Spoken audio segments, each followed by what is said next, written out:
عشان ارجوك يا مستر داروين.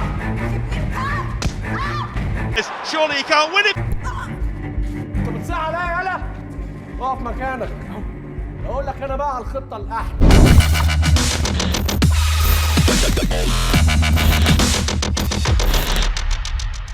الاسبوع الثالث من الدوري الانجليزي لسه شغال وماتشات نار، ولو وصلك الفيديو انزل اشترك في القناه على طول. واحلى ماتش الاسبوع ده ليفربول ونيوكاسل، ملوك الدراما ملوك الدراما. ايه ده اوعى الماتش بيضيع مني مره واحده. ايه الثلاث نقط الحلوين دول؟ مين اللي ولا حاجه الصراحه.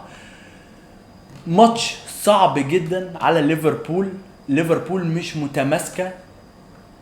ماتش قوي على ملعب نيوكاسل، وقلت نيوكاسل فريق مرعب بهجومه بدفاعه بجونه بخط وسطه بجمهوره في شكل الملعب. الصراحه ماتش ليفربول كانت محتاجاه ان هي تكسبه قدام فريق كبير لكل الاسباب اللي فاتت دي. ماتش قوي، ماتش قدام فريق محترم، مطرود منك واحد، وعاده غريبه جدا لليفربول مؤخرا يطرد منها واحد تلعب حلو جدا. شفناها في طرد ماك أليستر، شفناها في طرد فيرجيل فان دايك. نيوكاسل عملت ماتش بس بعد 1-0 حسوا ان هم فرقه تقيله على ليفربول، فاحنا مش هنجيب جون عادي، لا احنا هنجيب جون حلو قوي. شفناها مرتين ثلاثه، مره جوردن راح وشاطها بعيده قوي، ومره الميرون والكره جت في العارضه، ومره برده تاني مش عارف مين شاطها بس اليسون مسكها او خبطت في العارضه ريفليكشن وطلعت كورنر. اليسون جون كبير، اليسون ستيل جون كبير، وهيفضل هو برده اللي ماسك شكل ليفربول من ان هي ايه اللي هي تروح في الولا حاجه الصراحه. وان هم حافظوا على اليسون مع الغزو السعودي، وان كله بيروح الدوري السعودي برضو دي حاجه تحترم لليفربول.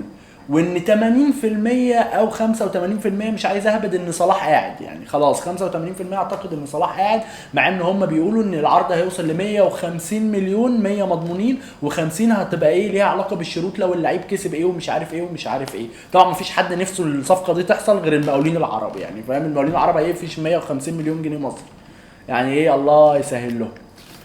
بس فكان ماتش حلو الصراحه. عجبني جدا تعامل يورجن كلوب بعد الطرد. تعامل ذكي جدا الصراحه، ما جابش لورا، ما عادش يقول لك لا انا حلو قوي وحافظ على شكل ليفربول واخرج ب1-0 ومش عارف ايه. عجبني ان هو ما كانش باقي على اي حاجه الصراحه. والمنتاليتي دي في مدرب مع فرقه كبيره زي ليفربول حلوه. يعني من الحاجات اللي دايما كانت تعيب ارتيتا وستيل تعيب ارتيتا ان هو ما بيعرفش يحاسب على المكسب. يعني هو كسبان 1-0 2-0 ستيل انت بتبقى قاعد خايف وقلقان. وانا يعني مش بعيب، انا ارسنال فان، بس الفكره ان الحلو في يورجن كلوب اللي هو قال لك ضربوا الاعور على عينه، بقى هيحصل ايه اوحش من كده؟ انا خسران 1-0 وهوب اسحب نزل مهاجم، وانت مطرود منك واحد وانا مطرود مني واحد، نزل مهاجم.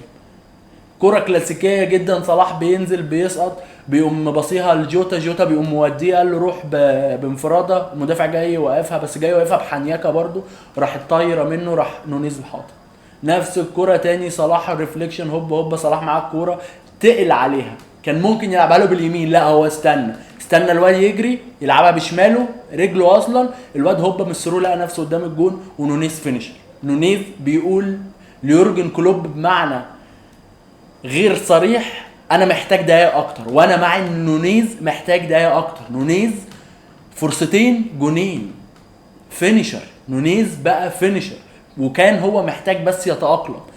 لو يورجن كلوب ادى نونيز وقت اكتر، هو ليفربول محتاجه دلوقتي مهاجم، وهي عندها نونيز لسه جايباه لسه بشوكو.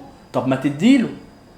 مبسوط جدا ب3 نقط لليفربول كانت محتاجاهم. زعلان من ان نيوكاسل لعبت بيتها عالي بعد ما جابت الجون الاول، اللي هو خلاص احنا فرقه تقيله، هي ستيل فرقه تقيله، بس ده درس يعلمها ان هي فرقه بعيده وعملت فرقه ورجعت وبقت وسط الكبار. لا انت لما تلاعب فريق كبير حتى لو مطرود منه واحد انت تحترمه. ده هيبقى درس قوي لنيوكاسل، وكويس ان هو في الاسبوع الثالث. فالصراحه عجبني ومبسوط اكتر لليفربول. مطرود منه واحد ومش اي واحد، ده المدافع اللي عندهم الحيله، وبرده تماسكوا وكملوا. اي نعم الحظ لاعب دوره بس مش مهم، كسبوا. بوش جميله في اول السيزون هتوقفهم على رجليهم.